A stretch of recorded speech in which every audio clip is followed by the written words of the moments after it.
What is up, ladies and gentlemen? Welcome back to No Gimmicks.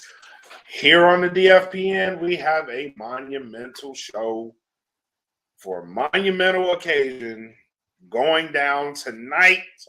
Before we get into the show, though, if you are listening to the sound of my voice, if you are on one of these major streaming platforms listening to this podcast right now, that means you are not on the Patreon, you are not interacting with us live. Go to www.patreon.com/thatfeelingpodcast. Join us for as little as $3. You can get in on the action. Shout out to the Bandcamp. Go to www.bandcamp.com. thatfeeling.bandcamp.com. And same deal, $3 gets you their entire catalog.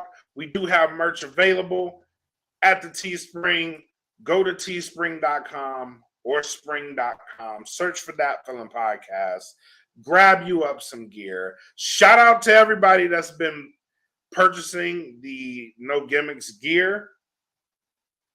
I want to see y'all rocking it. Post your pictures in the group. Let us know that you support the show. Once again, we appreciate you, and that's for everybody that's in the No Gimmicks podcast fan group. So thank you guys for contributing, supporting, letting us know that you rock with us. Now, the church announcements are out of the way.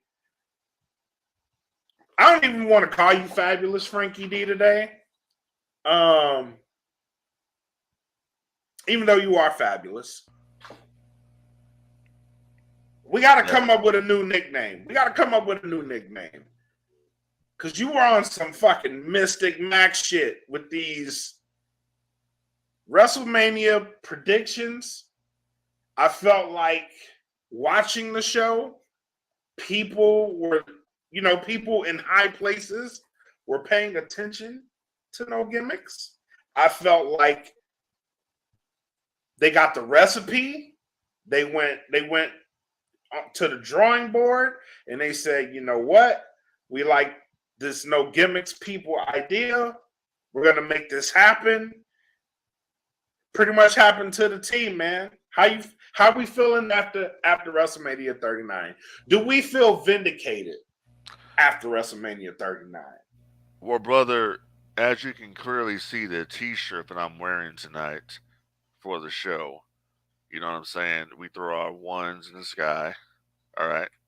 Because as I stated last week right here on this podcast, I knew there was no chance in hell that they were going to let Cody Rhodes go in there and beat the Tribal Chief, beat the reigning and defending Universal Heavyweight Champion of the world, a Roman Reigns.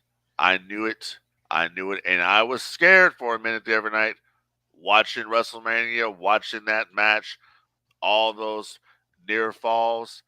I mean, it had my adrenaline going right there, brother.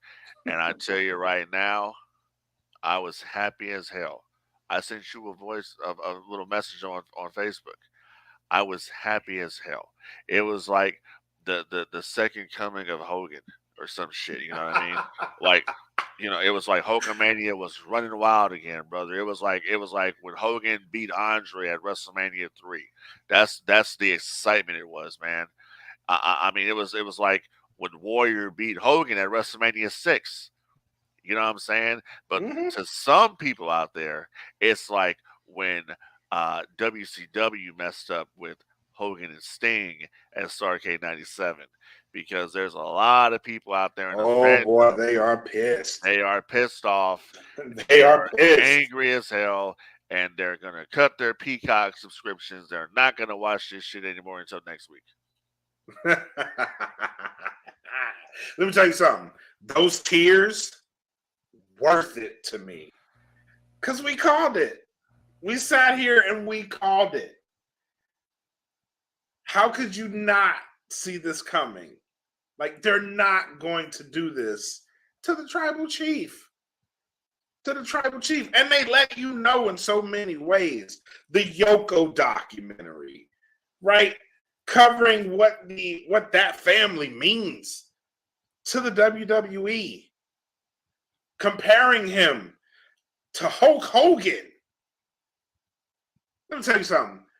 In the same breath as Hulk Hogan, in the same breath as Bob Backlund, in the same breath as Bruno Sammartino, is Roman Reigns.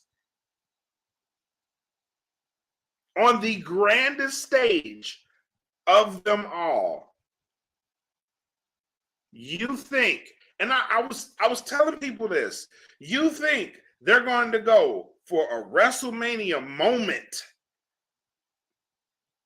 over chasing history. This is what this was. They were chasing history. They are still chasing history. He's 500 some odd days away from breaking Hulk Hogan's record. I firmly believe that if by this time next year, if he's holding the belts,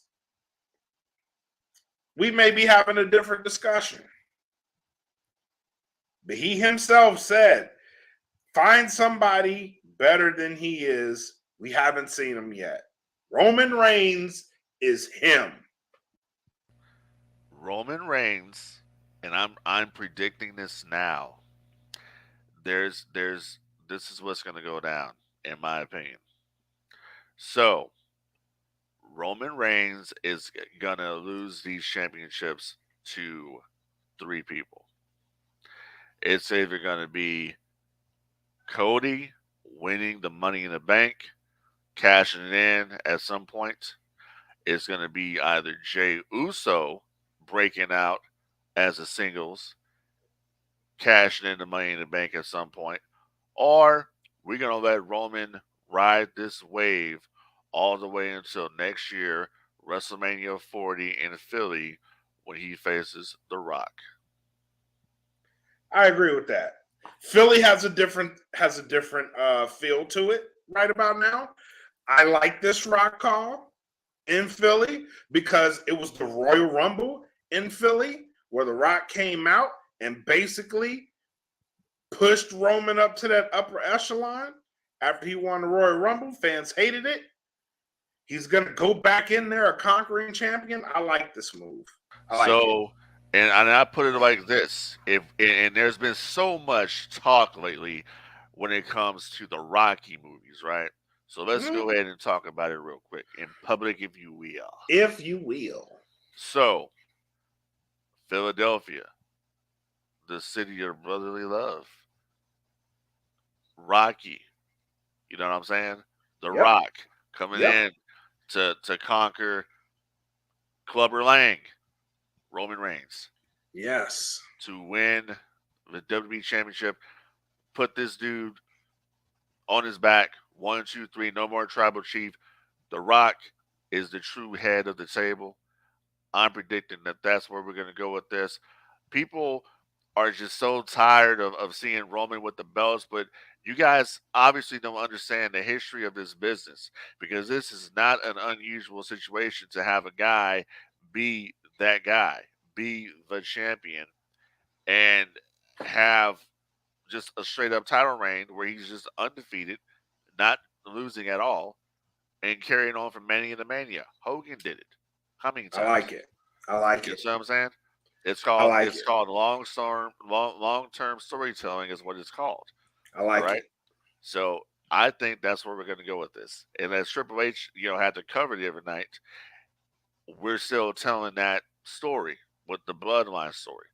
Yeah. And The Rock put that video out the other day talking about the bloodline, talking about his family members and all that stuff. So I think they're telling you, especially now with everything that's going on with the merger of the UFC and WWE, We'll get to that. Endeavor. The Rock has a great relationship with all parties involved. He has a great relationship with Vince. He has a great relationship with Dana White. It only makes sense for The Rock to come in with this whole new endeavor, the first WrestleMania that Endeavor will put on. It only makes sense that you get the biggest star you can get, which is The Rock, to take on Roman Reigns. So that's what I'm predicting. My prediction right now on this day is next year, WrestleMania 40 in Philly, we're going to see The Rock versus Roman Reigns for the undisputed WWE Universal Heavyweight Championship. Philly, Rocky, The Rock, Philly. Let me book this hotel. Get these plane tickets ready. It's going down. It's happening. I can see that. I can see that happening. All right, so being that we were so spot on, I think the only match I got wrong was the men's showcase match, which I said Alpha Academy may have come out of that. The winner. But it was the Street Profits that ended up coming out of that, which it was either or. We really couldn't have been wrong on that. But that was the most surprising match of the night for me. So let's do this. What was your best match, worst match, most surprising?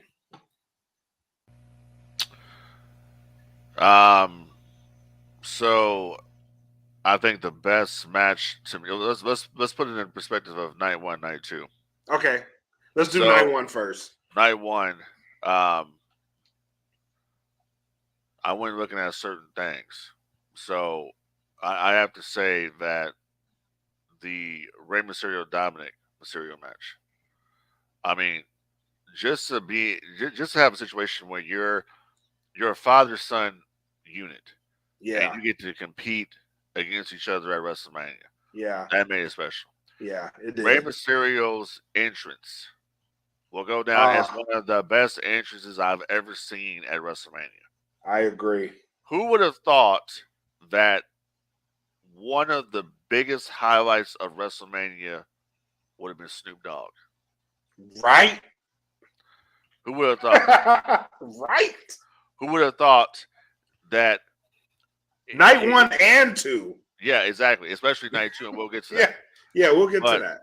But just, him out there coming out with Ray, hearing nothing but a G thing on WWE TV. Right. And then transitioning to the Eddie Guerrero Viva La Raza music. A lie, I cheat. I still haven't heard that in years, right? Right. Then Ray doing his thing out there. I think that Ray, Mysterio, and Dominic, they put on the banger. Charlotte and Rhea Ripley, they tore it up out there. I think honestly, for night one, they sold the show. Rhea and Charlotte, they did their thing out there. The main event, the tag team match, Usos versus Sami Zayn and Kevin Owens. That was a very emotionally charged match right there. That had a lot going on. I agree. All four of those dudes went out there and they did their business. It's the story is still going on there, as predicted right here on this podcast last week by me. That shit ended just the way I said it was going to end, with Jey Uso taking a pin, which is crazy. Right? We both, you know what? We both called everything in that match, because you said Jey Uso was going to take the fall. I said I would have liked Jey Uso to also take the fall with Sammy pinning him, and it happened just like that. Yeah. So I thought that was great. Honestly, the rest of the stuff I wasn't really paying attention to all night one. Really? I wasn't really interested, to be honest. Okay. All right. So I get where you're coming from. So my best match of the night was Charlotte Rhea. I really enjoyed that match. For what it was. That was a banger of a match. Charlotte Flair is one tough motherfucker. She took a bump, German suplex, landed on her face, and continued. Like, that shit was crazy. That was a crazy ass spot. Dropped the belt, which we both predicted would happen. I like the outcome of that match. The worst match for me on night one, no surprise here, Damage Control versus Becky, Lita, and Trish. It wasn't a bad match, but it was one of those matches where I was like, I know it's gonna happen. I just need to see it happen. You know what I mean? Like there wasn't nothing there for me. It wasn't a bad match, but it wasn't anything there for me. The most surprising match of this night to me was the men's showcase because I was not excited about it. I was not enthused about it. And they went out there and they tore that shit up. That was a banger of a fucking match. Just the spots in it.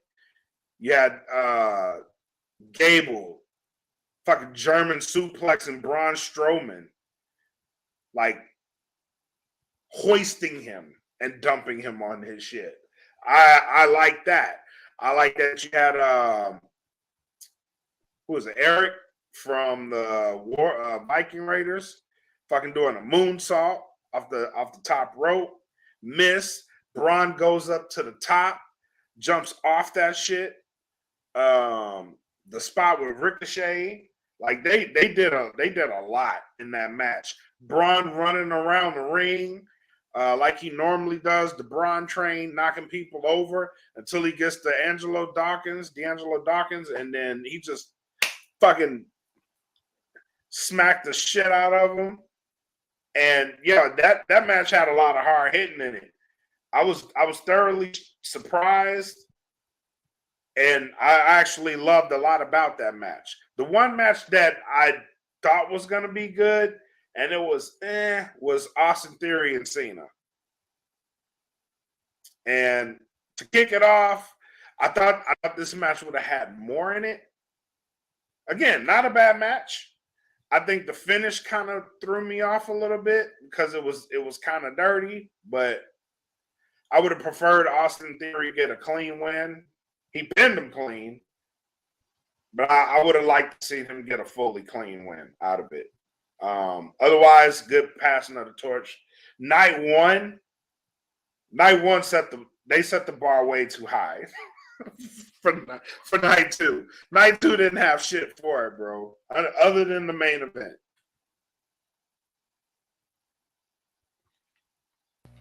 No, I agree with you on that. The Austin Theory John Cena match was pretty much a safe match for John Cena where he doesn't get hurt.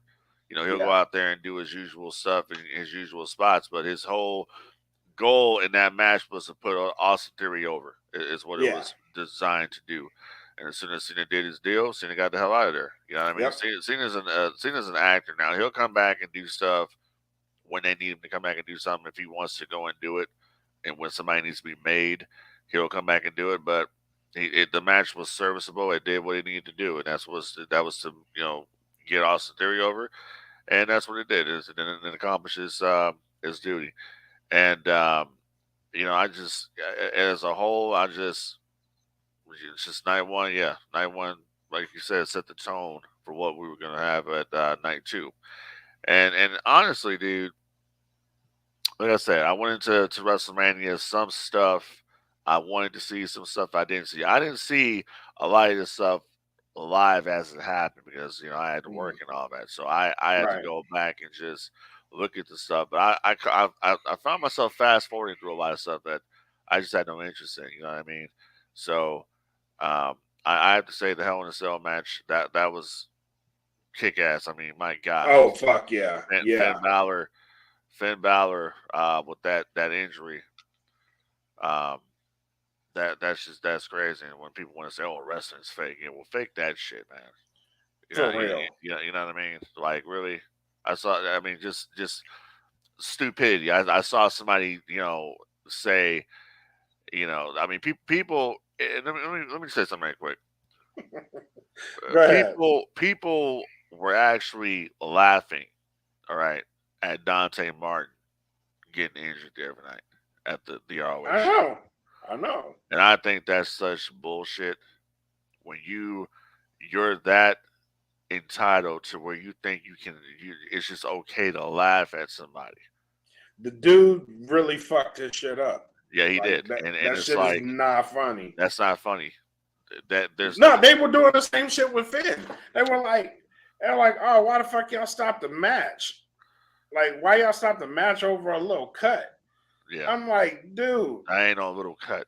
that shit is Yeah, bananas, bro. Like you can see the guy's skull. yeah. Just that shit just really just that shit pisses me off. You know, to because I know what these guys and gals go through, and the it's that really pisses me off when people do that shit. But go on. I mean, look what happened with Shane McMahon. Shane Yep. McMahon went out there and he did something so simple as a leap. And just he came For down, his landed. squad. Yeah, came down wrong. It was like he did it quicker than Kevin Nash did it. Yeah. You know what I mean? So, and Snoop Dogg had to save a day on that situation. He called an Kudos to audible. Snoop for Yeah, that shit, yeah, bro. he called an audible, and That was some. That's some. I don't think Snoop even know how legendary that shit was, bro. right, Like right. And a lot of that people were shit. saying that. That's A, some legendary shit. a lot of people were saying they were like, who would have thought that Snoop Dogg would have saved that segment? You know what I mean? So, and I thought, for what it was, the Bianca Belair versus Asuka match, it was a good match. Bianca three-peat, Mm-hmm. retaining. Asuka not too happy. Oscar went into WrestleMania with some shit on her brain, bro. Yeah, I think the fans commentary is starting to get to her, in right. which I can understand that because you know what I mean, the language barrier and not being pushed as well as she should be. Like this is comparable to a Bull Nakano being in WWE and not getting pushed.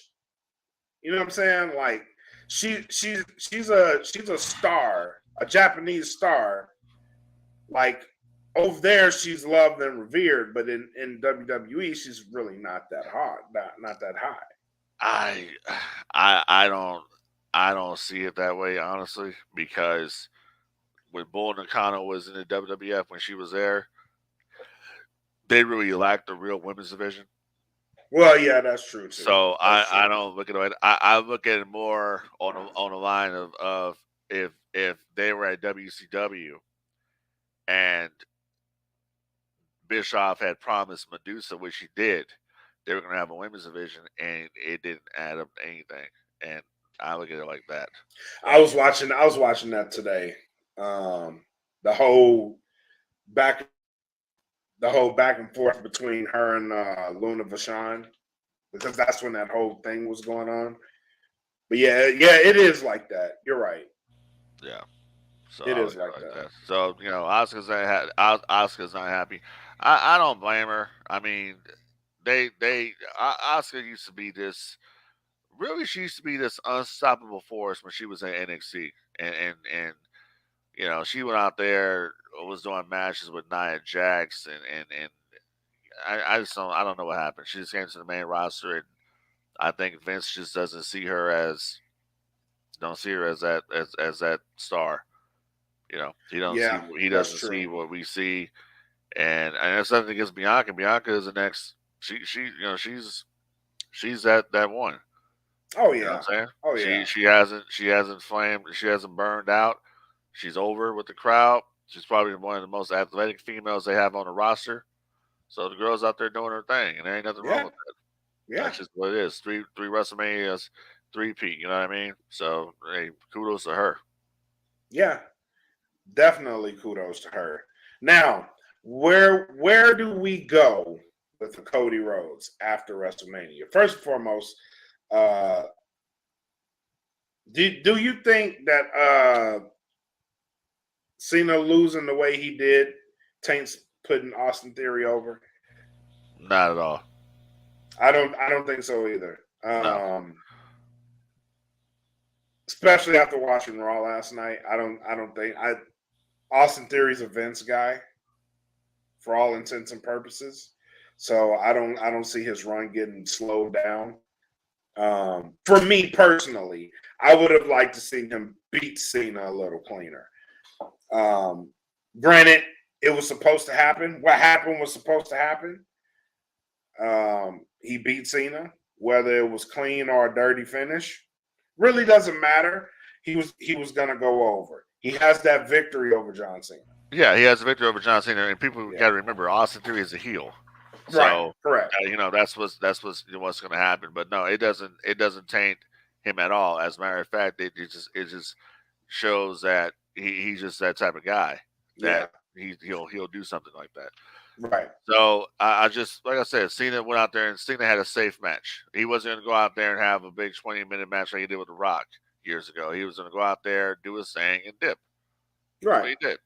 I agree. Where does Cody go after WrestleMania 39?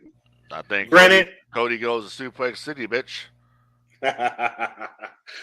Granted, yeah, we're on the heels of Monday Night Raw. For those who haven't watched Raw yet, spoiler, they were supposed to have a tag match. Brock Lesnar shows up and decides he wants to be his partner. Now, here's what I want to talk about. They put this clause out during Raw, during the promo, that if they lost that tag match, Cody Rhodes would not be able to challenge Roman Reigns for the title again. No. If I remember correctly, it was whoever came out to help him. Wouldn't be able. It wasn't Cody. It was they would. Maybe I heard that wrong, but from what I thought I heard, it was Cody and that guy wouldn't be able to challenge. Again. No, it was just it was the guy who came out. Really? Yeah, I went back and listened to it. I watched the promo today twice. Okay. And that what they're basically telling you is that no one's going to come out here and help you because no one's going to risk not getting a world title match. Right. The guy that came out and helped them is a guy who couldn't challenge either anyway. Exactly. Yeah. He can't have nothing to lose. So that's where they're going with that. Now, where do we go with Cody? This is where we go with Cody. Cody is got to pay his dues. Hard times. Hard times. And what it's going to do is that they're still telling the Cody story. The story is finish the story, right? Okay. Well, the story is not finished. It's going to continue, but at the same time, if Cody at some point wrestles Roman Reigns again and he is able to dethrone Roman as the Universal Heavyweight Champion, it won't mean as much because WrestleMania was that night. WrestleMania is where it should have happened. You think they're going to be chasing this moment? Yes. That's interesting. Because Cody wants to finish the story. My only issue I have right now is them being WWE, have put themselves in a very, very bad situation because both of these titles being unified, it hurts the product. Roman could continue on the reign, okay, as the WWE because what it comes down to is the lineage to what they're talking about. Hogan, Pedro Morales, Bob Backlund, Bruno Sammartino. That lineage actually goes back to the WWE Championship. And not the Universal. Not the Universal Championship. Which he's held the Universal Championship longer. Exactly. So that's where you kind of muddy in the waters a little bit when it comes down to the historical fact that Universal Championship don't mean shit. It's the WWE Championship. If they were to drop the Universal title, okay, they were to split these championships up, then Reigns could still have the WWE Championship because that's where the lineage lies to Hogan. And all this remember, and here's where the fucked up part. One thing real quick. Go ahead. When it comes down to the lineage of the World Heavyweight Championship, right, the WWE Championship, that lineage is also the lineage to the WCW World Title, the World Heavyweight Championship. Remember, both of those belts are combined. That's why it says Right. World Heavyweight Championship on it. Right. So that's just, that's why I'm the historian here.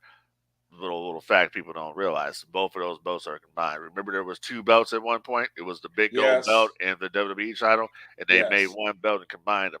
So that's the lineage that goes back to Crockett and all that. That's where that belt goes from. The Universal belt was just it was the red belt, you know, Hmm. just that debuted at SummerSlam years ago, and that's that's what I'm saying. No, I get where you're coming from. My only question is, if they do this again and they combine the belts again, do people care about the lineage? I don't think people actually understand the lineage because WWE hasn't explained it. Right, They keep exactly. they keep telling you that it's the universal. He's a universal champ, but that's that's not the lineage. That's not correct. It's the black belt that he wears around his waist. That's the lineage, not the blue belt, because the blue belt used to be red. Right. So that That's what I'm saying. yeah, So if we combine these belts, if we that combine lineage these belts doesn't and exist. exactly, so where does the time go? I don't know, bro. I don't know. I don't know. I have no idea. That Because that I that thought about this too. yeah. Because I'm like, all the history that they're talking about is in the Universal title. That's the history. Well no, the history they're talking about isn't the WWE title. Right. The history that they want broken is in the Yeah. WWE It's title. this one right here. Yeah. That's where the Roman's history goes back. history. Roman's Roman's history history is the is that Universal title. correct. Yeah. Correct. Yeah. That's what I'm saying. If they combine these championships, Yeah. does that time does that so if they sync these titles together again and they call it the WWE Championship, does that time integrate into the WWE Championship, or we're going to have, all right, does the Universal history go away? Well, Vince doesn't think you'll remember that. So Exactly. Except people do. yeah. Yeah. So that's a hard question to answer, honestly. Um, because at the end of the day, it's a work sport. So Right. that's a hard question to that's a hard question to answer. All I know is I know the history of the belts. You know the history of the belts. Yeah.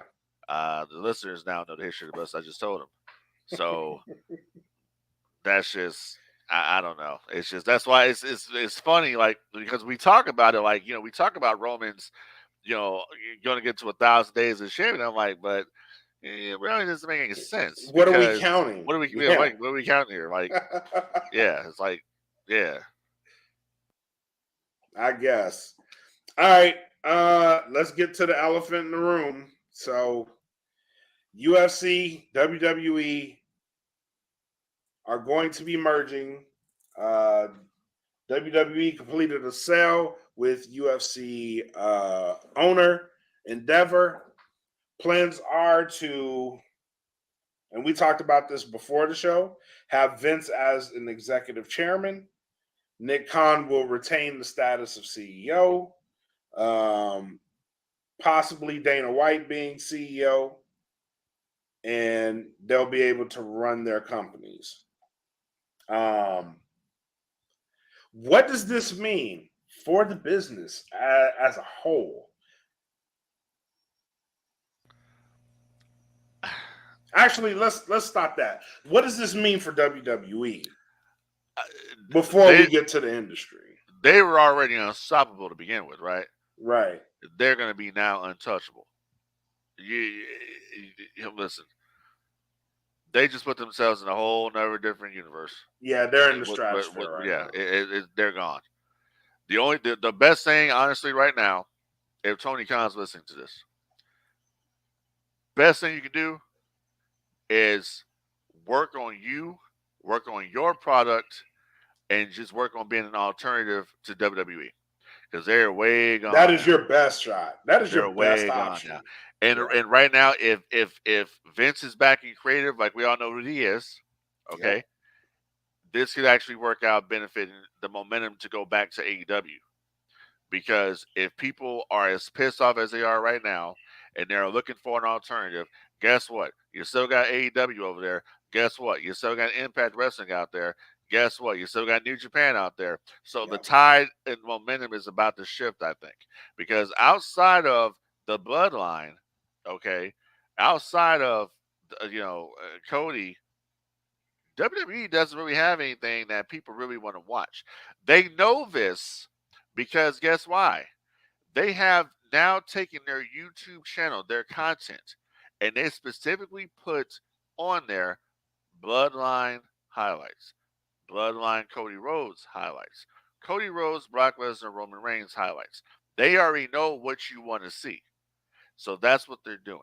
Now, when it Mm-hmm. comes to the WWE UFC situation here, you're going to take both of these brands that are established brands, okay? They're going to dominate the marketplace. They're going to get their fair share value of TV rights. The ESPN rights deal is shit for UFC. Ari Emanuel kind of admitted that the other day that Mm-hmm. both and him and Vince have known each other. He said for like 23 years they've had a relationship. He says there was no way, even with them acquiring the WWE, there was no way that he was going to let Vince go, and Vince was not going to be a part of this new endeavor. So Vince is there. Vince is going to be basically overseeing, as we discussed before we started. Vince will basically be overseeing both the UFC and And the WWE. WWE. Yep. Nick Khan will now be WWE president. Dana White will continue his role as the president of the UFC, and Ari Emanuel says basically they're not going to interfere in any way creatively with WWE, just like they don't do anything with UFC. They're on the back end, pretty much. They're just taking care of all the Right. service stuff here. Now, Right. you brought up a question right here. How does Vince McMahon work this? How does Vince continue to be the executive chairman here, but still wants to do the day to day at WWE? He can do it because the man's been doing it. He was running WWE, but he was also overseeing WWE films. He was also overseeing the XFL at one point. He has a lot of stuff that he has on his plate, and he can still do it without it being a conflict of interest on either side. Because Vince doesn't know shit about MMA, but MMA has taken a lot of the aspects of professional wrestling and they've done them better. So in this relationship here, I think that we're going to get back down to basics of WWE taking back some of their identity from the UFC that they've lost is what I think is going to end up happening. I see where you're coming from with that. I don't see it. I don't see this as anything other than a shareholder move. I see the WWE continue to be ran how it is ran right now. I don't think much will change on that front. I agree with you that Vince may still be in the pocket, if you will, with the day to day, which doesn't make sense to me because he was saying in the interview that they did with him and Ari that he can't be in the weeds like he was, but he's still there, which leads me to believe that maybe this sale isn't complete. That, along with the WWE stock being in the market still, um, I do agree with you that there are similarities with the WWE and UFC and how the presentation is brought to.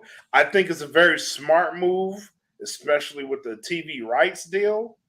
I think it'll benefit both parties, but I think all of that is on the back end. What I'm most worried about, and we talked about this before the show, is the talent aspect for both UFC and WWE. Because with these two companies forming and merging and forming another company, one thing that has to be addressed is the pay for both fighters and for the talent at WWE. It has to match. And there I think is where you're gonna have a lot of issues. I don't think so. I think you will because the UFC has a pay structure that they're comfortable with. The WWE has a pay structure that they're comfortable with. Where you get the difference is the talents now know that they're under the same umbrella. So if I am a UFC fighter and I'm advocating for fighter pay, and I'm looking at a guy like Roman Reigns, and I'm seeing the money that he's making, and I know that we're under the umbrella, and I know that I just headlined a UFC pay-per-view, I'm going to have questions. Like that's where my brain goes. Like I'm going to have, why is this guy who's headlining his own pay-per-view getting this much money, and I'm headlining my own pay-per-view and I'm getting this much money, and we're under the same umbrella? I can see an issue happening there. Well, let's put it like this. All right. Yeah, the pay structure is going to have to change, obviously, Yeah. with the two companies.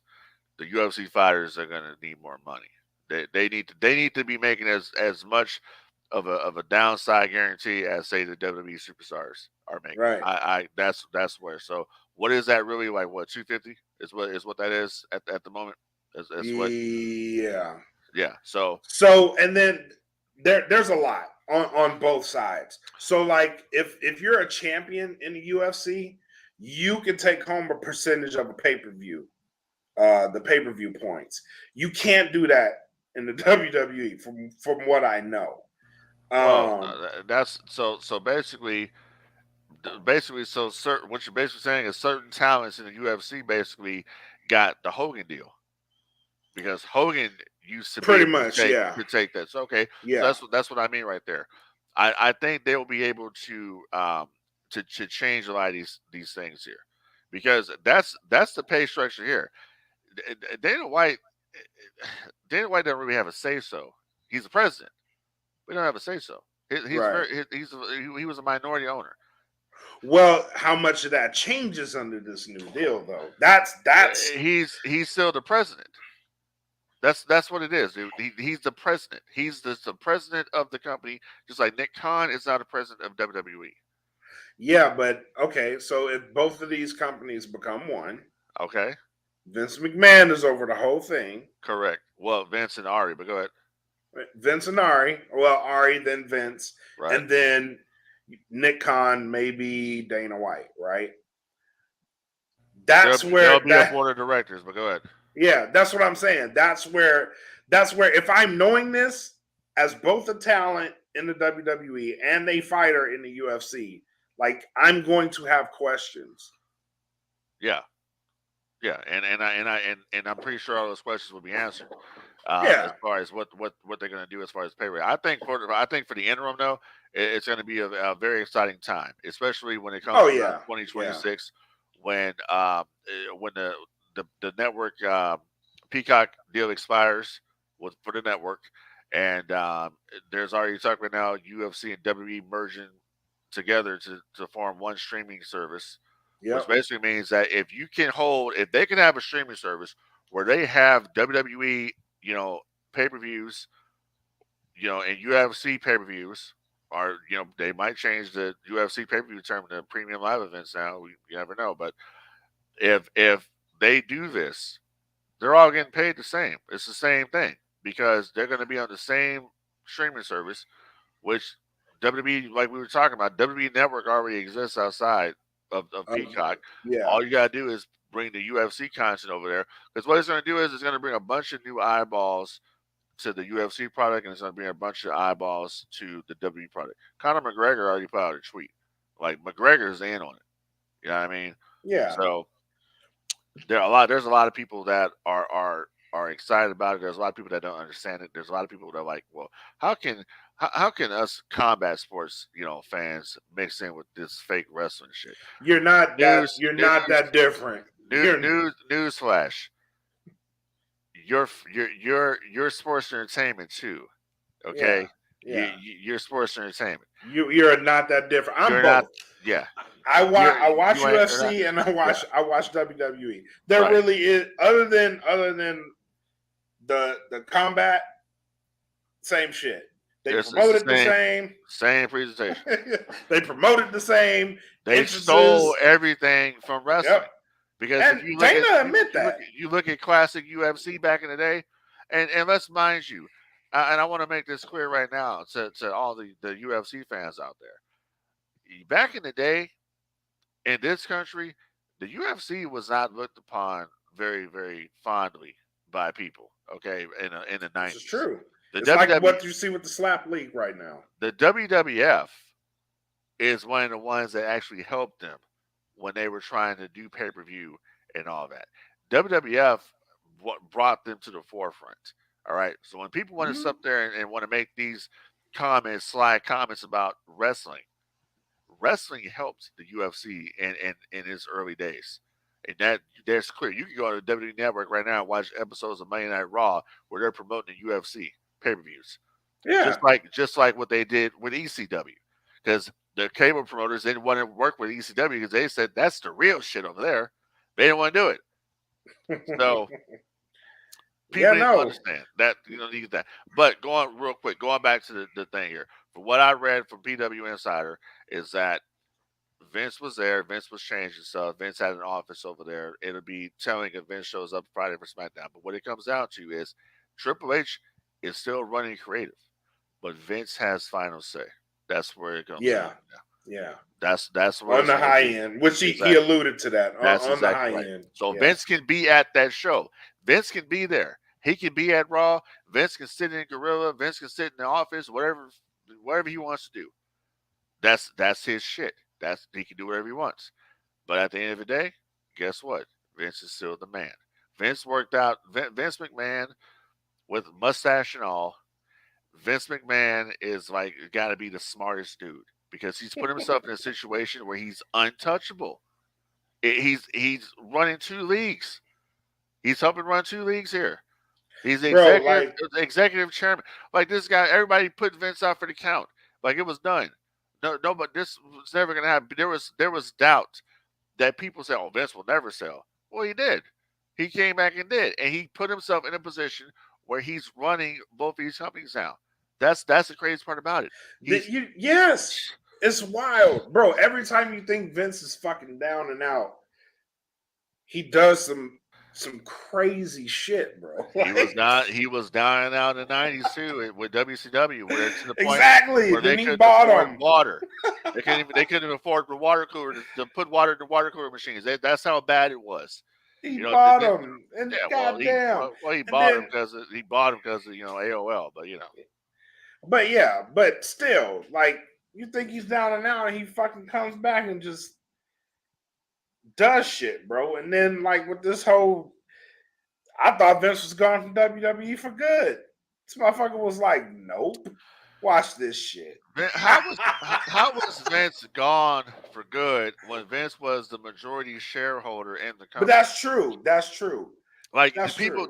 did people actually believe that Vince was ever really gone? I don't think he was ever gone to begin with. I don't think he was gone. I think he was like, let me lay low. Exactly, he lay low, and he even let me says let me lay he low. got bad Let me work advice. on this fucking deal. He Watch even this said shit. he You even said motherfuckers. he even said he got bad advice. He says if he had known what he knew, he wouldn't even step down. He got bad advice. Yep. So that's what it comes down to. So Vince is a G, straight up. I mean, Man. he got himself in a situation here, bro. You got paid 9 point something $billion for the company. You're now running the new company, and the whole new company is worth like $21 billion. It's just unbelievable numbers being I thrown wish down I there. wish I was I Crazy. wish I was financially as petty as he was. Cause he is when he feels like it, he just like, you know what? I'm gonna be quiet. I'm gonna go home for a second. I'm gonna take my mind off this shit. I'm gonna work on this deal. But as soon as these motherfuckers get comfortable, I'm coming back. And he did too. It was like right before the Rumble. It was And it's like, so funny how people just they knew for sure like Vince was gone. Vince was he's never gone. gone. Oh He yes. was never gone. That was a false sense of security. And Nick Khan kept telling you. He kept saying, you know, we're open for business. We're open for a sale. Nick Khan, dude, that motherfucker right there is getting paid $15 million Yeah, he off of this sale. benefited. Him and Yeah, Triple hell H. yeah. Well, Triple H is only getting like what, He a getting a million? couple $1 million, like Yeah, yeah, yeah. 5. He's getting like 5. I Was it mean, but five? for trips, Was it that's 5 or a million? Thought I saw a 5. million. I thought I saw a million. I heard 5. I gotta He's getting recheck like it. 5 million out of it. I could have swore I saw $1 million, dude. He gets $1 million payoff for this. Because Triple H is not. Shit, Triple H is not. I mean, Stephanie's gonna get a hell of a payoff for this. She better. Yeah. So, but at the same time, you got to wonder, like, how does Stephanie feel really about this situation? Like, you know, we always thought the company would be, you know, in the family. You know, Right. pass it Right. down. You know, the company's been around in the McMahon family for 70 years, and then you know, Vince just Not says, anymore. "Yeah, what did Brock say one of them time? Fuck them kids, right?" Well, Yep. that's what Brock said. Well, that's how Vince feels. You know, But you got to feel, and this is just me, because what I feel like Vince did was just ultra fucking petty. like, how like, so? cause man, look, they tried to take the man company from him. They were like, "Look, man, we need to get you out of this spot. You need to sit down somewhere." And Vince was like, "Okay, all right, I'll go sit down. I'll chill out for a second. Go ahead and sell this bitch, bro. Sell it. But they've Sell been this shit." talking about a sale for years. They were talking about a sale before the scandal even ever happened. Yeah, but do you think he would have pulled the trigger on the sale if none of this shit came up? Yes. You think so? Yes. I'm inclined not to. No, I'm inclined to believe he would have, because basically what they're trying to tell you is that WWE on its own had no leverage when it came to TV rights. None. Okay, I can get that. I can get that as a power play. I can get there with you as a Now power they play. got Yeah. some leverage. They had none at all because TV rights fees are decreasing. They're not paying as much for content. Yeah. That's what Vince's whole thing was. He realized that, okay, my company is valued at this right now. What's it going to be 2, 3, 4, 5 years now? TV rights is a huge, big part of the majority of their income. It ain't coming from live events anymore. The business model has changed. This is why I will say where I respect the AEW brand for. The AEW brand is the only brand of professional wrestling that still makes money on pay-per-view. Because if you want to see an AEW show, you got to order that shit. Yeah. That's Yeah. what it comes down to. Now, On their shit. on saying that, Tony Khan's got a big announcement Wednesday night on Dynamite. Always have an announcement is always going to be on Dynamite. That angle is kind of running itself kind of, you know. This better be some ground shaking shit, bro. You either better announce something huge, and it better have CM Punk involved in it. I don't even think that, like, this shit's got to be earth shattering, bro. Like, I don't do think you so. see? Like, you can't announce that shit after a fucking pay-per-view or a premium live event like WrestleMania the night after. Like WrestleMania, WWE, the sale, the merger. These are fucking giants now, bro. They Like, are you not. can't. No one's gonna. I'm gonna be honest with you. No one really is gonna care about a big announcement. No, Because they're not. He's done it too many times already. Yeah. Where you could just come out and on Twitter and And say announce this shit. announce what it's going to be. Exactly. Or say, put okay, a piece, this is what we're doing. put a fucking statement out Right on Twitter. Announce Right. this shit. But Like, you if you going on do this, TV to announce this shit, like, this is a fucking ratings grab. right? Exactly. You do this for the clout on trying to grab a rating on Dynamite. That's all it's about. Yeah, it's a You know what I'm ratings saying? grab. So we'll see what it is. I mean, there's been rumors around. It could be the announcement of Goldberg acquisition, whatever. My thing is, yeah, that's some of the rumors right now. Also, the other rumor could be they're moving their content over to HBO Max. That's also something that's been talked about. The streaming service, or whatever, that would be a huge deal for them. It's My big, thing but it's is, not big enough. it ain't big as what's No, going on right now in WWE. yeah, Period. So they gotta do something. My thing is, like I said, be the alternative. You're never gonna be a competitor in this game. yeah. The only one that was a competitor was WCW and Ted Turner, Bischoff. You're not gonna get there. You're not. You'll never get You're there. not. You're not gonna. You're not. Like right now, those motherfuckers have morphed into the sun. And if you fly too close to them, they will fucking burn you. So just stay here on Earth where it ain't as hot. It's hot, but it ain't as hot as being close to the sun. I'm gonna tell you what it is. I'm gonna put it like this: what it is right now. This is what WWE is right now. WWE right now is Thanos. That's WWE. Yeah, they're Thanos with the goddamn gauntlet full. That's what they are. I'm not even a Marvel person. I'm a DC guy, so I'm a dark side my guy. But that's what WWE is right now. AEW, you gotta walk around on eggshells. Yeah, you need to relax. Do your thing over there. Be an alternative. I got a question about AEW because I haven't watched the show in a minute, but I see little clips. Why the hell are they having red, white, and blue ropes? It had something to do with their new set. They just haven't changed it over. And AEW is notorious for that shit. Like that shit looks so stupid to me. I saw it the other night. I'm like, why the hell do they have red, white, and blue ropes on the ring? Why? They've had them on there since the set change. The set looks great, but the ropes and shit. Especially when they have these theme shows and they need to get rid. They need to go back to black. Black covers a lot. Yeah, black when you're doing a taping or something like that. That the black covers a lot.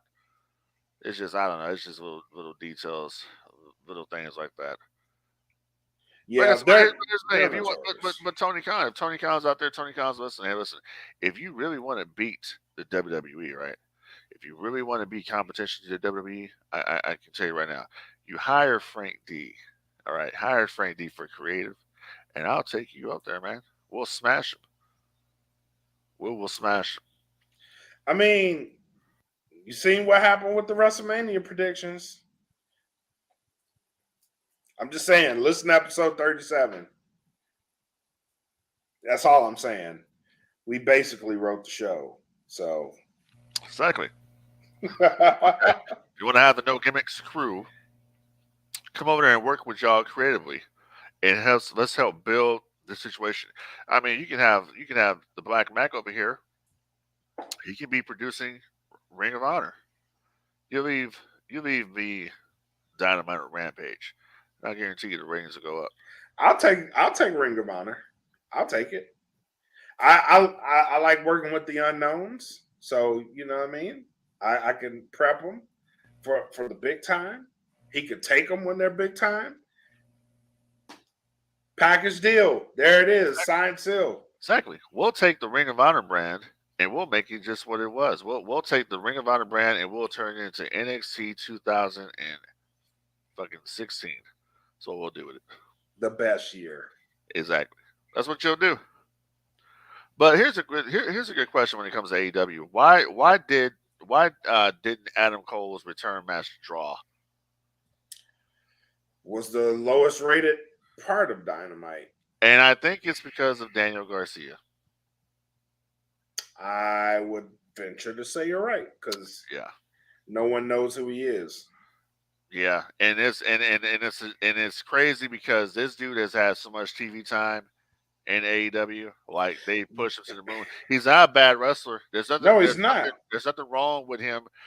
It's not his fault per se, but Adam Cole should be wrestling like bigger names. Bigger names. That's Now, I will say this about Daniel Garcia. I saw him wrestle for the first time live last year, right before we left Cali. They did a New Japan show. Swerve debuted at this show.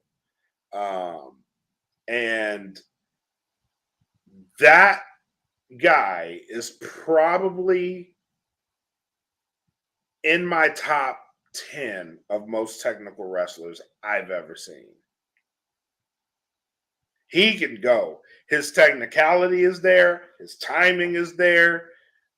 He has the look. The only thing that he didn't have was the talking skill.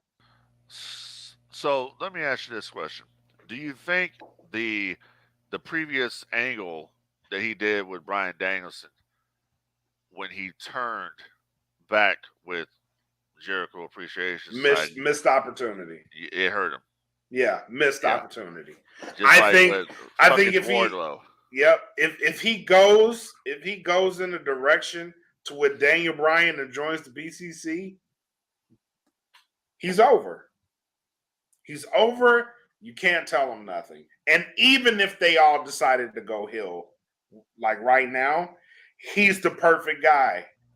Well, they are heels. Yeah, but I'm saying if he sticks with them this whole time until they turn heel, he's still over. Yeah, I think that really hurt him.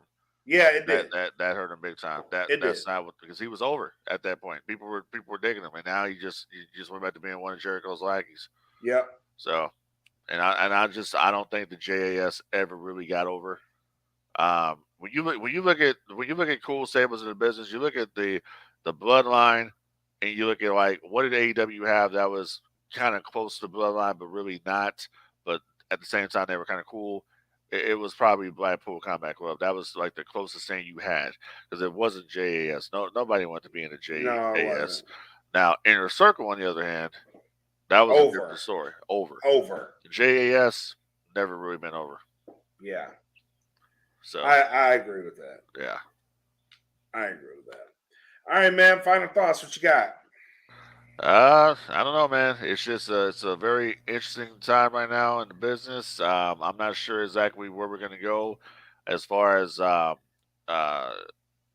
Cody Rhodes and all that. I mean, I think that the honeymoon period is over for Cody, and I think that they're going to have him. They're gonna do what they're gonna do. I mean, it's this situation with him losing at WrestleMania is no different than Booker T losing to Triple H at WrestleMania 19. Same thing. The guy that should have been winning, he didn't win. I'm not a Cody fan. I didn't want Cody to win, but at the same time, I know that would have been a better decision. But I knew from a business point of view as well. Business ain't creative. I would say this.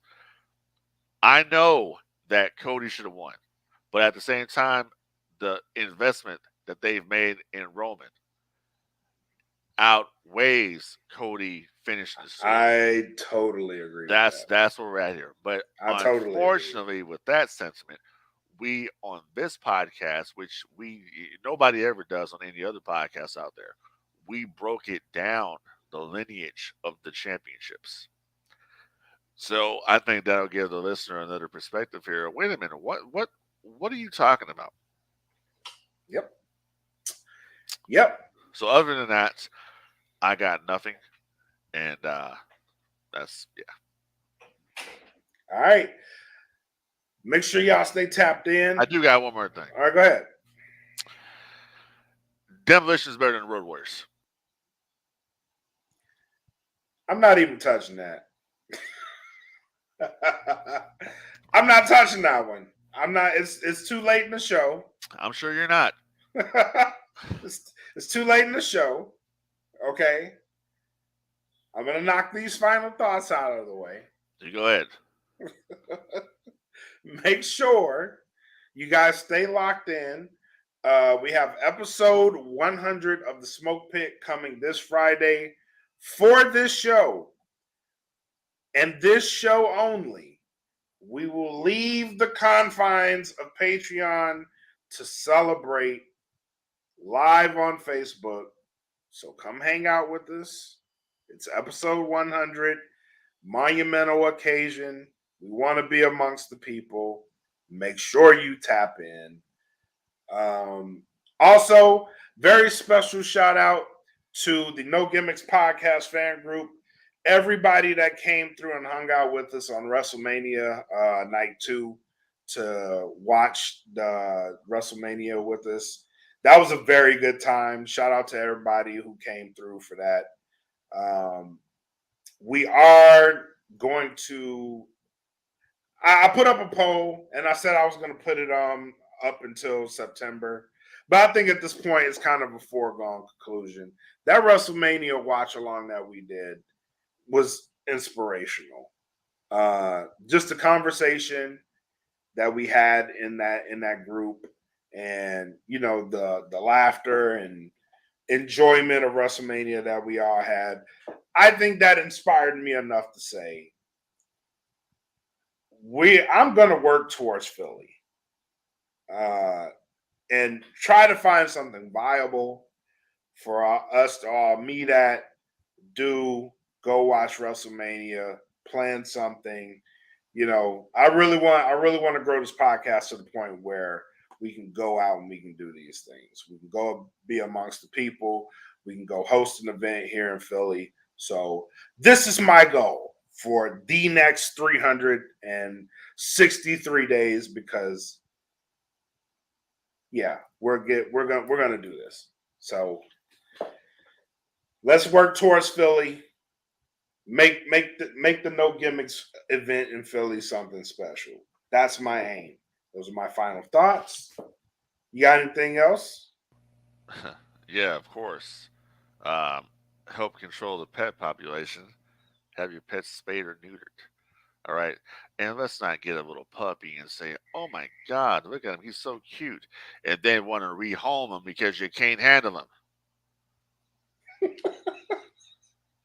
I love it. I Know always your love role. Know your role. Shut your mouth.